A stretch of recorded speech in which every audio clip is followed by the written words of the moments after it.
நண்பர்களே வணக்கம். இன்று நான் எங்கே இருக்கிறேன் என்றால், நம்ம தமிழ்நாட்டின் தலைநகரமான சென்னையில் தான் இருக்கிறேன். இது மெரினா கடற்கரை. மெரினா கடற்கரைக்கு வந்ததற்கு ஒரு சின்ன காரணம் தான். என்னன்னு பார்த்தீங்கன்னா, 26/12/2004 சுனாமி ஏற்பட்டு இந்தோனேசியா முதல் இலங்கை வரை பெரிய ஒரு பேராபத்து ஏற்பட்டு சுனாமியில் அடித்துச் செல்லப்பட்டு எத்தனையோ நபர்கள், லட்சக்கணக்கான பேர்கள் மடிந்தார்கள். இந்த மெரினா கடற்கரையில் இதே மணலில் எத்தனையோ பேர்கள் புதையுண்டு கிடந்தார்கள். நம் தப்புள் ஒருவக்கூடியான அண்ணன், தம்பி, தங்கை என சொல்லக்கூடியவர்கள் மடிந்தார்கள். எனவே இந்த தினம் கொண்டாட தினம் அல்ல, ஒரு போர தினத்தின் நினைவு.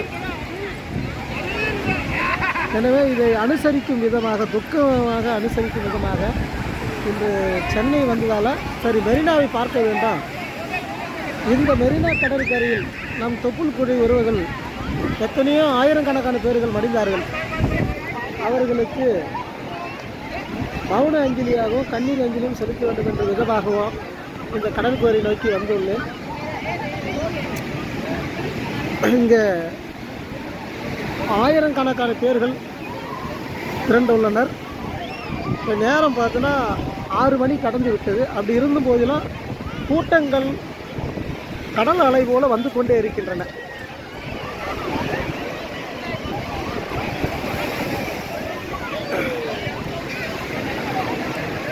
உண்மையாலுமே நான் ஒரே ஒரு சின்ன கோரிக்கை தான் இந்த கடல் தாய்கிட்ட வச்சிருக்கிறேன்.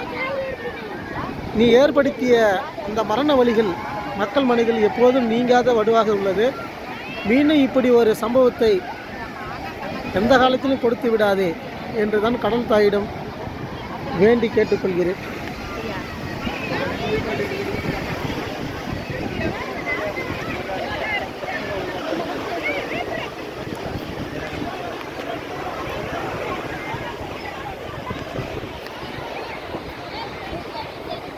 இன்னொரு கம்பம் தெரியும் பாருங்க, இதுதான் DD1 சேனல்.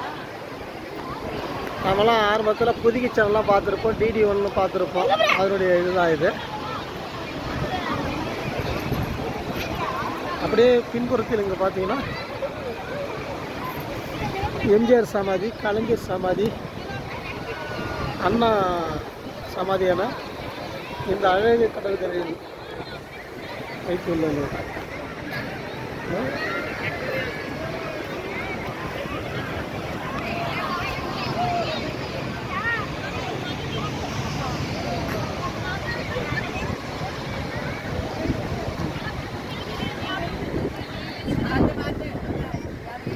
இந்த சுனாமி நாளை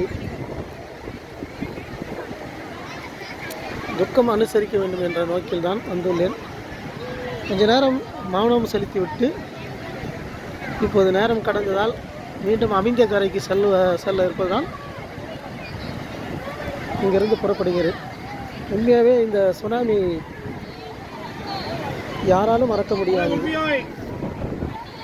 தமிழகத்திலே சொல்லப்போனால் இந்த சீற்றம் 2004 ஏற்பட்டது மிகப்பெரிய ஒரு சீற்றமாகும்.